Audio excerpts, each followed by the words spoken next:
So coming up on the big music show this week, we'll be meeting Allison McGrath, who'll be performing live and telling us all about her brand new album. As well as that, we'll have a special tribute to the King of Country, Big Tom, who sadly passed away recently. And Finn McGinn will be here performing a special song that he's written for Big Tom. But starting us off, a singer-songwriter who's just released his brand new album, which is called My World. Have a listen to this. Here's Adam Grant.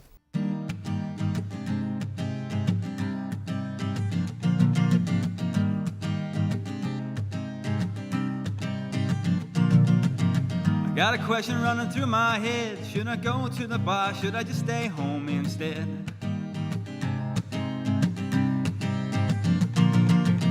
Stayed out 3 times last week, yeah. My girlfriend still hasn't fully forgiven me.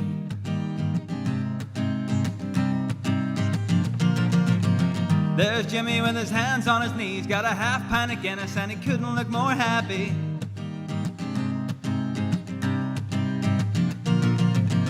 Look, there comes Mary the boss. I still owe her a score from the tab she loaned to me. To me, to me, to me, yeah. This is my crowd. These are my people. This is our home while the weekend slowly disappears. So who am I fooling? Where else would I rather be? This is the life going out tonight.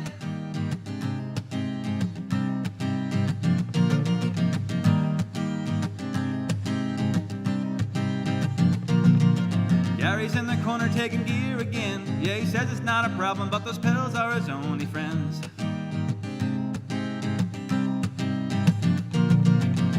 Ladies scrubbing makeup everywhere. Yeah, sometimes I wonder, will this madness ever end?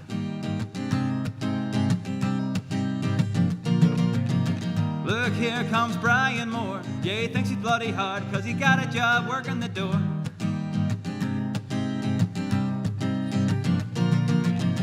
This is flawed, yet much is true. But I'm glad I get to waste my time in here with you.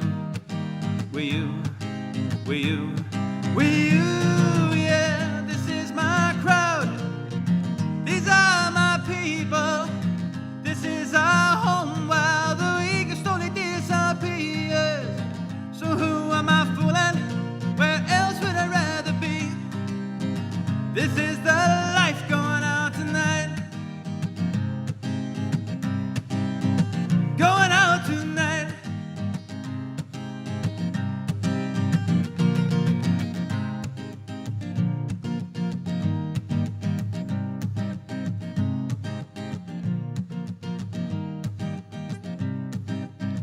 This is my crowd.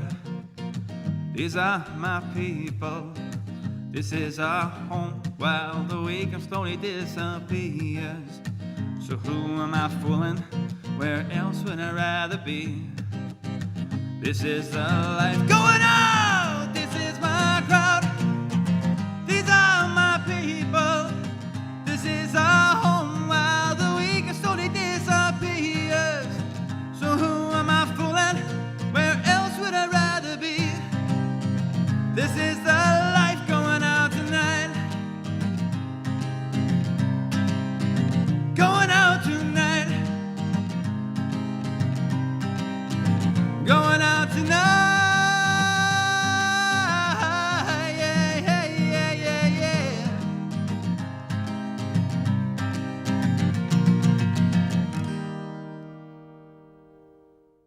So there we go, a great song called My Crowd, one of the new songs from Adam Grant from his new album My World, which is out now, and the man himself joins us in the studio. Adam, how are you, sir? Hello, Robin, thank you. I'm keeping great, thank you. Thank you for joining us today. Tell us about the song My Crowd. Now, I believe that's a big favourite of Terry Hooley's. It was it's one of the most recent songs on that album. So recent, in fact, that it wasn't originally on it. Right. That album started off as a 6-track EP. And then I did this talent competition thing in the Goats Toe in Bangor, and Terry Hooley was a judge at it. And each week I got through to the qualifying heat, into the semi-final, and then to the final. I'm quite proud of that because I was the only singer-songwriter in the final against 6 bands. Right. So that's maybe shining glory. But no, Terry, he really liked that particular song.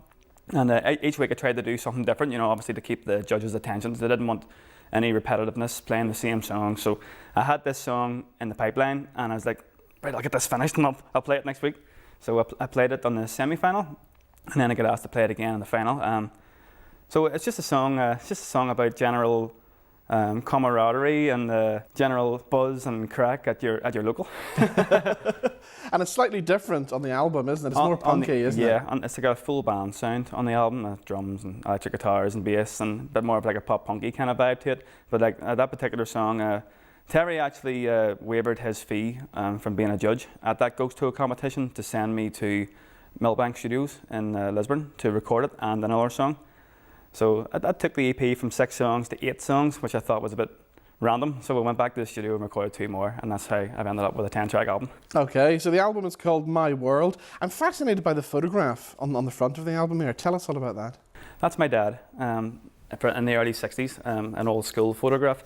My mum and dad both passed away, and so I've released this album. There's a song on it called Your Love, which is kind of like my tribute to them. It's a song that's kind of a yin and a yang. Like, I don't really enjoy playing it because it's that personal.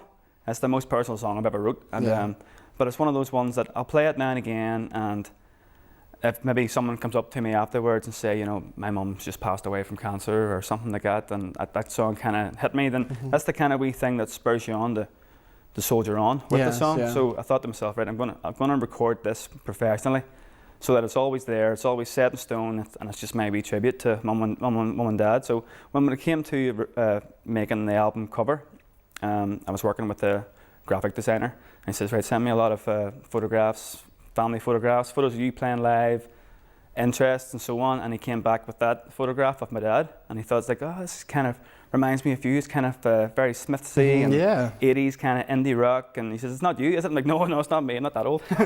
But so it came from that there, and then he put that kind of nice style on it, the effect on it, and then he says, well, why don't we find something similar for my mum for the back? So the photograph on the back is my mum at the Bangor Pier in 1968, and then give me plenty of room then to put the track list and all the legal details and so on. But that's just my wee tribute to my mum and dad. Lovely. So it's always there. So how long did it take to kind of get the whole thing together? Because you've had an EP out before, haven't you? I've had an acoustic, like solo EP out about 2 years ago. It was called The Fight. So then ever since then, like it was basically just acoustic singer-songwriter kind of stuff. But that's how I started, Yeah. When I was in my teens, I was in punk bands and so on, and a couple did reasonably well. I was in a band called Sucker Punch, and we played over in Nottingham Rock City and a few festivals in England, and local support here at the Limelight and Mandela.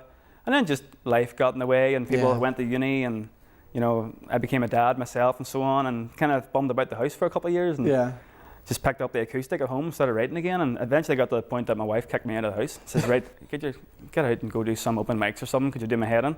So that's basically how I got back into it again, and just gradually over time, progressed that loop pedal into my sound, and then just started writing again and released that EP, and it's just moved forward from there. So. And do you prefer the singer-songwriter stuff, or would you rather have your own band on stage with you the whole time? Well, it's at that stage now where for my album launch, I'm playing with the backing band, and I'm absolutely loving it. Rehearsing with those guys, and just the extra sound that they bring to the songs is fantastic. So I'm a bit 50-50 about the future. I'll always still do my own thing, but if any big gigs and all come along the way, then I'll definitely get the band back together and play with them. But as for being a solo act, I like the fact that it's my songs, and it's my arrangements and so on. I don't have to arrange, right, you guys be here for this time, and you learn this bit and you learn that bit. And towards the end of my time in bands, it got to that stage where I was getting a wee bit fed up about telling people what to do. And I've always been a songwriter first and foremost. I've always liked writing stories, and all my songs can be quite observational and about life, and songs that are relatable. And so I've always been a songwriter. Do you remember the first song you ever wrote? I do. It was a song called Jump. Right. Jump, and it was very early stages of that punk band, Sucker Punch, and it was basically about jumping in a mosh pit. That was the very first song I ever wrote. But it was a bouncy one, and everybody did jump, so it worked. Yeah. Growing up, did you come from a musical family? Not so much a musical performing family, but a musical, appreciative family. My dad had such a crazy appreciation for all different types of music, so much. Like, I mean, before he passed away, he was massively into El Divo. Right, okay. And, it's not my cup of tea, but when you listen to those guys and listen to the tenors and, listen to them singing, they're fantastic. But I've got to thank my dad because he introduced me to Oasis. Not so much that he liked Oasis, it was the fact that he didn't like them that much. Right. I thought the Gallagher brothers, were headers. Yeah. that got me interested enough to go to Woolworths and buy Definitely Maybe on cassette. with my auntie and uncle on a Saturday. What's this band? Is no naughty words or anything in that? Like, no, it's not. My dad found it and he flipped out. Like, but wee things like that. One of the first things that made me want to be in a band was, you ever heard of a band called the Mavericks? Yes, of course. Yeah. Yes, yeah. My mum and dad, they were massive fans of them, and they took me to the waterfront to see them. And their lead singer, he's called Raul Malo, and he just had this massive rack of guitars against the side wall, and every single song he would have changed his guitar. Every song, I just remember sitting to myself, well, this guy's class. And I think it was I was about 14, and that Christmas I got my first guitar for Christmas, and it just kind of went from there. And if you got that guitar obsession now, do you keep buying guitars? Or? I've got a few. Yeah. I would like a few more, but my wife's made me downsize a bit, but you never know. Maybe if I sell 1 million albums and get a bigger house and buy more guitars. Exactly. So what's the kind of long-term plans now? The album's out, but what's kind of next for you? Long-term plans. I've been very lucky. I've been kind of continually working with Terry. I'm really appreciative of it. That hasn't just been like a whim type thing. He's working together a bit. He got me on Radio Ulster and a few bits and bobs, and so hopefully I'm going to continue that relationship with Terry. He's going to try to get me on a few summer festivals and so on. I'm really just going to try and plug the album as much as I can. Brilliant. And like I said, if decent gigs come along, I'll definitely keep performing with the backing band too. Yeah. Okay. Tell us about the next song you're going to do for us. The next song I'm going to do is called "Closed Doors." Okay. It's a song. I live in Cumber, and the land of potatoes. No, there's a lot of. It's sort of like I pay homage to Cumber in a certain way, and it's about chasing a relationship and basically not closing the door on that relationship. But if anybody's from Cumber, they'll recognise the couple of wee references that are in there, like the Enla River and High Street. And if you're from Cumber, you'll get it. Great But stuff. it's about not closing the door in a relationship, basically fighting for it, trying to keep it alive. Well, Adam, thank you for joining us today, and the very best of luck with the album. It's called My World, and it's out right now. Thank you. You very much for having me. Thank you.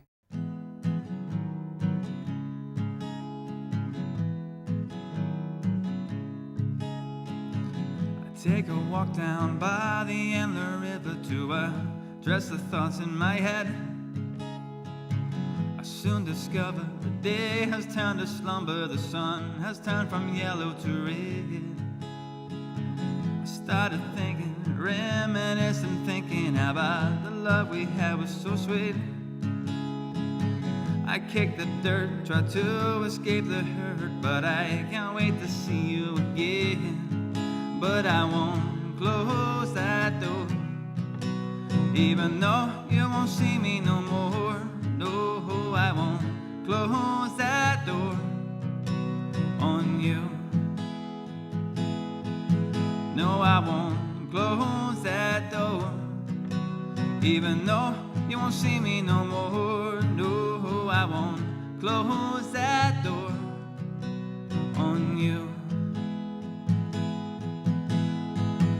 Stuck in traffic, 5 o'clock in Bridge Street, trying to make my way home to you. The road is closed, the truck has lost its load, but that won't stop me from getting through. I'm sitting waiting, reminiscing, thinking about the love we had was so sweet. The road is clear, I'm finally out of here, and I floor it over High Street. But I won't close that door, even though you won't see me no more. No, I won't close that door on you. No, I won't close that door, even though you won't see me no more. No, I won't close that door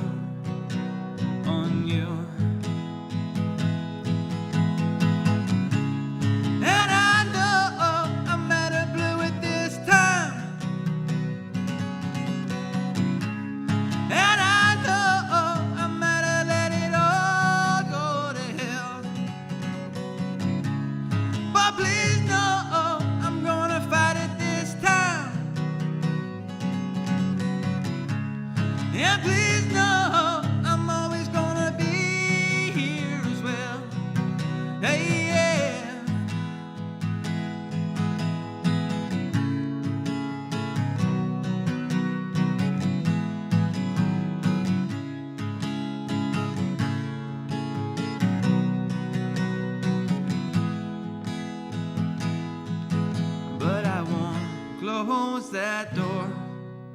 Even though you won't see me no more, no, I won't close that door on you. Yeah, I won't close that door. Even though you won't see me no more, no, I won't close that door on you. Good song there from Adam Grant, that's called Closed Doors. Now, the tribute to the music legend, the King of Country, Big Tom, Finn McGinn is live in the studio.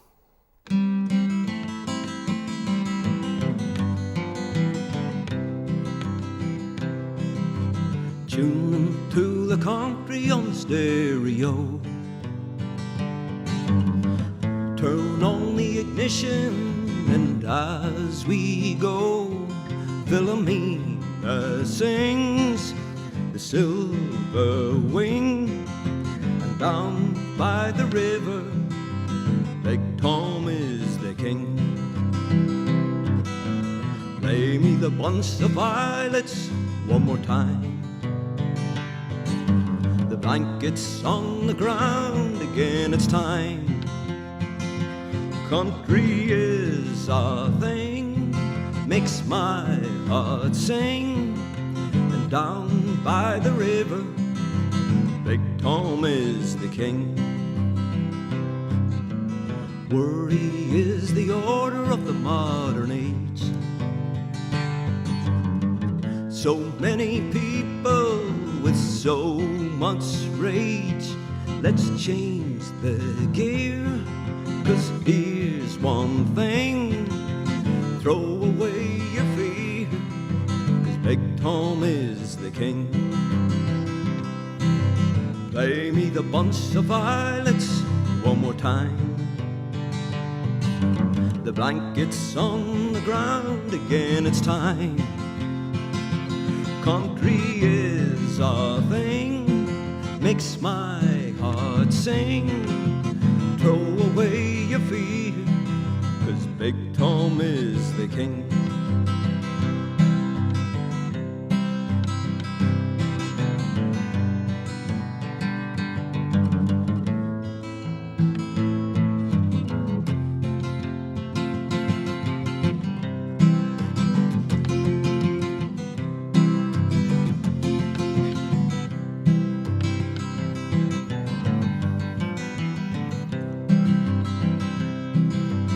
Play me the bunch of violets one more time. The blankets on the ground, again it's time. Country is a thing, makes my heart sing. Throw away your fear, 'cause Big Tom is the king. Our troubles don't mean nothing, 'cause Big Tom is the king. So there we go, such a lovely tribute there to the King of Country, Big Tom. And of course, the man who wrote the song and performed it is sitting with me now, Finn McGinn. How are you, sir? It's great to meet you today, Robin. Thanks for having me here. Good to see you, and such a lovely tribute there to such a great artist who sadly passed away recently. Yeah, it's Big very Tom. sad to hear. There would be a lot of people very sad about that today. I never knew the man. Wish I had, but he was a big part of my childhood. I grew up in Tyrone, and in my father's stereo growing up, Big Tom was always being played, so he just was a soundtrack of my early days. And of course, we were watching the scenes of his funeral and stuff on TV during the week. It was such a man loved by everybody throughout the whole of Ireland, wasn't he? Yeah, he would be a cultural icon. He would represent country music in Ireland. In fact, like my song, he was the king of country in Ireland. I think with his passing, it's the end of an era. Yeah. Really, there's a lot of people who belong to a scene, and that scene is now over, so that's quite sad. But we do have the new country scene, which is great, but it's great to pay tribute to Big Tom. So growing up, you were listening to people like Big Tom. Were you listening to Philomena and people like that as well? Oh, I remember seeing Philomena coming through. I grew up in a border town of Athnacloy, and she came through our town in a checkpoint, and we were all standing awestruck looking at her. We loved Philomena. you know, and I reference her in the song as well, and just all the country artists. Until I was 10, most of what I listened to was country and Irish music, before, of course, the Friday Rock Show and Grease and Top of the Pops. Yeah. You know, but I loved my country, and so did my parents. And then, of course, I mean, you've played in other bands over the years. It's not just all about country. You were in Tiberius Minnows at one stage, weren't you? Great friends, and they're recording an album, and I hope they have as much success as the four of us who you seen the other night are starting to have, because the Minnows have so much potential in them still. And after I left the Minnows, I was in a rock band called Lazy, who became Payola. So I played a bit of rock music with them too. I loved my rock as well. But I'm happiest now playing country. I love country, and it suits my voice. Yeah. You know, and Big Tom was an inspiration. So you've had the first album was out, that was the Barn Dance album, wasn't it? Barnyard's Barn Dance, and I recorded it with the late Mud Wallace, and it was a humorous, good time album, and we had fun recording it. And my next album is a more serious affair. There's going to be 13 tracks in it, and this song here that we just heard, it's one of the songs in it, and you know, it's the kind of the theme of the album. It's just more serious. I'm trying to be a serious country artist now, to be taken seriously. So, and I think this album's better. My producer, Chris Smith, who's the best producer in Ireland in my view, he loves it too. So watch the space. And of course, it's not just about you. You have your band, the Mudguards, as well. Yeah, the don't you? Mudguards, they're great friends of mine from Carryduff. Vincent Black, Sean Hagney, Conor McKenna, and Joe McCann. And we play a lot of gigs regularly. We'd have maybe 4 a month, and we're somewhere near you at the minute. And then there's quite a few session musicians play with me as well. Like Richard Nelson's playing pedal steel in the song, if you listen to the version on YouTube. And Stephen Quinn plays drums. He plays drums with us a bit live, and so does Peter Swan. So we have great fun going out and playing. We just want to be playing all around Ireland like Big Tom. That's our plan. So if people want more information on you, how do they find that Just out? check out finnmcginn.com or go to my Facebook page. And if you want us to play with you in your bar or wherever, give us a direct message on Facebook. Great stuff, Finn. Thank you for joining us. Thanks for having me, Robin. Thank you. Cheers. Next up, some more live music. This time we're joined by Allison McGrath.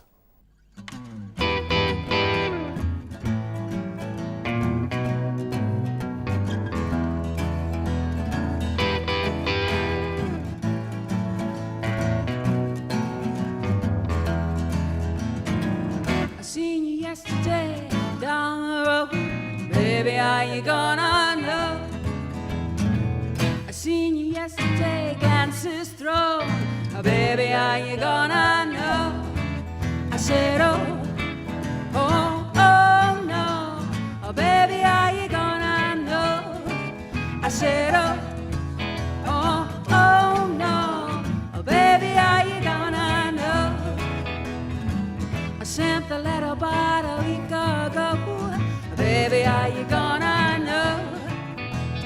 Only you can work it out. Baby, are you gonna know? I said, oh, oh, oh no. Oh, baby, are you gonna know? I said, oh, oh, oh no. Oh, baby, are you gonna know?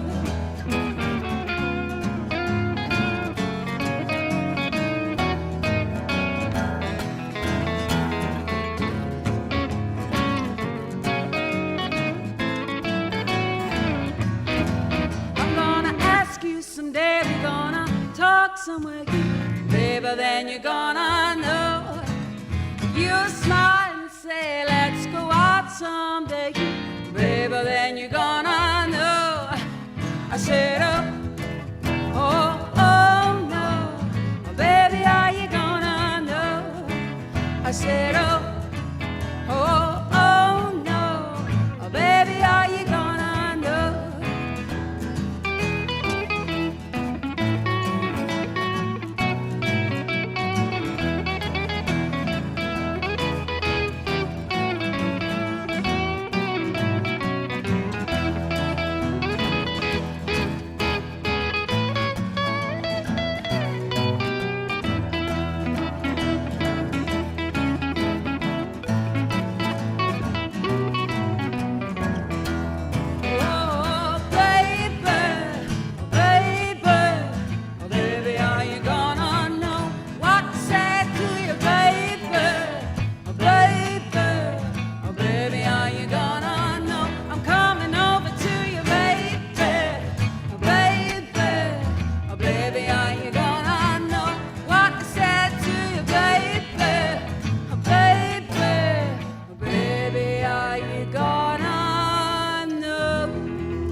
So there we go, a great song from Allison McGrath, and the lady herself joins us in the studio. Hi Alison, how are you? I'm good, how are you? I'm very well, thank you. So tell me about the song you just performed there. What about the background The song to that we just did was a song called The Letter, and it's actually a song based on infatuation.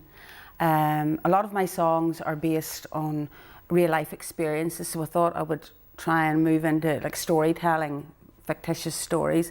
So it's a song about a girl that fancies a guy and she sees him every day and walking down the street, so she decides to send him like a secret love letter, and it's just basically, will you ever find out, and if you do, oh, I'll be so embarrassed, and that's what the song's about. So all right, so it is part of your new album, which doesn't come out until August, isn't that's that right, it's out on the 4th of August. So tell us all about the album then. Yeah, the album is a collection of original material, written, composed and produced by myself with the help of a lot of local artists who have given up their time basically and have performed for free on the recording, which is a massive compliment to me, but it sort of tells me that they believe in what I'm trying to do and want to be a part of it. So it's been recorded over a 4 or 5 year period. Because I work a day job that funds the recording, and then I do a lot of the editing and stuff myself. So sort of when you can get time to do it in between your everyday job. So it's been a long struggle, but this is the second album out, and you sort of learn from the mistakes that you maybe make the first time round in the production end of it. So again, it's been another big learning curve, but finally seeing the final end of it now. So. And there's lots of different influences on the album. There's everything from blues to jazz to even reggae on this, isn't there? Yeah, absolutely. It's again, I suppose, where I pull my influences from. I listen to a broad range of music, again, not in one specific genre, and have done from an early age. So I think when I write songs, it's just whatever feeling at the time, you know, that you sort of put into that song that puts a genre, stamps a genre on it. So as I say, it's a soulful blend of jazz, folk, reggae, and a wee bit of rock as well. So wow, so you've got some summer festivals lined up this year. We have indeed. We've got the Fiddler's Green Festival, we've got the fabulous Seven Hills Blues Festival in Armagh, and we're doing the Blues on the Bay Festival in Warrenpoint as well. So, and we're also doing a local gig in Belfast for anyone. We're doing the Northern Bar on a Saturday afternoon. It's Chris Ruddy actually runs that. He used to run the Pound Club many years ago. So we've got a Saturday the 1st of September. We'll be doing the album tour, and we're doing a set in the Northern Bar in Belfast. So. Wow. Any Belfast folk out there want to come down, please do. Sure they will. Now you started writing at the age of 16, didn't you? When you first got your first guitar, isn't that correct? That's right, yes. I only knew about 2 chords, just about managed to make my fingers work, and for some reason I decided I would go out busking in Belfast. I was supposed to be studying in college and doing travel and tourism and business studies, and I ended up out busking, and I only knew about 2-3 chords. So you could get away with playing the same song for about half an hour and people wouldn't realise, and they'd just keep walking by and giving you money. But it was through that I started meeting other musicians and bouncing ideas off with other buskers, and then I moved into a band called Captain Swing, and we used to play the Rotterdam, the Ergelin, and from there on, as I say, I've been playing in different outfits as 2 pieces, 3 pieces and full band. The band I have at the moment is a band called Soul Antics. Okay. And we've been together about 7-8 years now, and the reason it's called Antics is because sometimes, depending on who's available, the guitarist, one of the guitarists is left-handed, but sometimes he plays a right-handed bass. So in between songs there can be instruments flying behind my head, and you just don't know who's going to be playing what next. But we have a full brass section, and you know, so we give it a real soul feel to it. So great stuff. I want to take you back to your days busking on the streets, but was it fun? Was it a good time? Oh yeah, it was wonderful. I loved it. Sure, I could sing at the top of my voice and play an absolute load of nonsense. And you actually won a big competition, didn't you? Yes, so I was about 18 at that stage. It was the Belfast Busker of the Year. And there was a slide guitarist actually called Dingus McGee from Newton Hamilton. Right. He came out and played with me. And we ended up in the final in a workman's club somewhere in Belfast. Right, yeah. And then we were whisked off to downtown radio. I was as green as grass then. I thought I was going to be a superstar, you know, winning this competition. But it all sets the levels of where you start out, you know, and I think it's hard busking. Yeah. You know, like I will not deny that there was times I needed money to eat. So, because you know, student loans in those days, or student grants then weren't great. So you go out and you'd maybe be busking for your tea, and it would be cold, and your fingers would get cold. But it was great if you were able to get into subways or into sort of shopping centre sort of passageways. You were in out of all the elements. And this is kind of late 1980s, isn't it? So Belfast was still kind of a dangerous place at that stage as well, wasn't it? Well, it was sort of, it was moving away from it at that point. You know, being a musician, you were never really, you know, under threat as such. And you were in the city centre again, which was shopping, so you weren't really treading anybody's toes, or you're trying not to. And was being a singer and a musician something you always dreamed about right from a very early age? I wouldn't say dreamed about, it's just something that I do, and I've always done. And as I said, I've got a full-time job. I work as an accounts technician, and that's basically living in the real world. You've got to eat, you've got to pay bills, and that affords me the ability to record, write, and play venues that I want to play in. I would not like to be out doing the cover scene in pubs every weekend. That would not be, you know, enjoyable for me. But that's because I have the luxury of having a day job. Had I not have a day job, I'd probably be out busking again. So it's just whatever, needs must. And did you come from a big musical family? No, not at all. Yeah? No, nobody plays music at all in my family. Wow. So, yeah. Great stuff. Tell us about the next song you're going to perform for us. Okay, this one is from the first album, and it's the title track off the album. It's a song called Overboard, and it's a slow blues song. Hope you like it. Great stuff, Alison. Thank you for joining us in the studio today. Thank you. Thank you.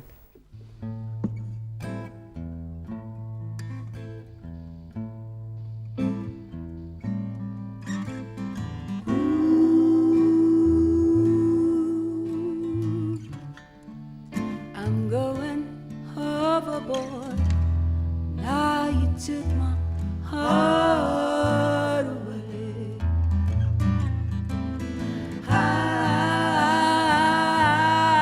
I'm going overboard with you someday. The devil knows, the Lord knows, I've waited and waited for you. The devil knows, the Lord knows, I've trouble, and troubles make me unworthy.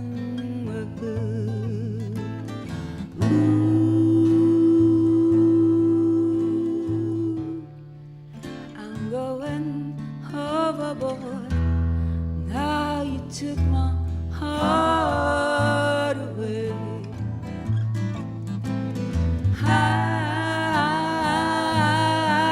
I'm going overboard with you someday.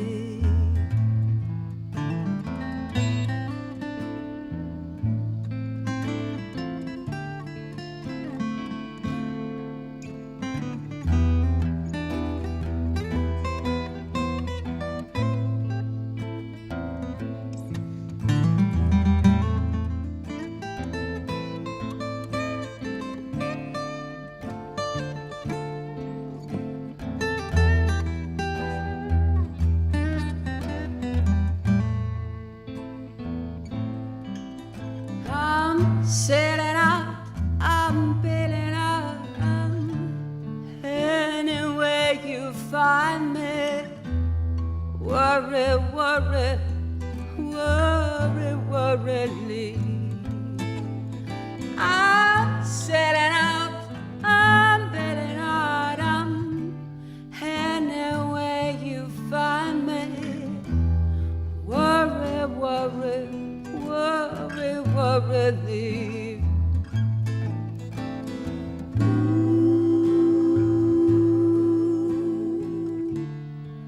I'm going overboard. Now you took my heart away.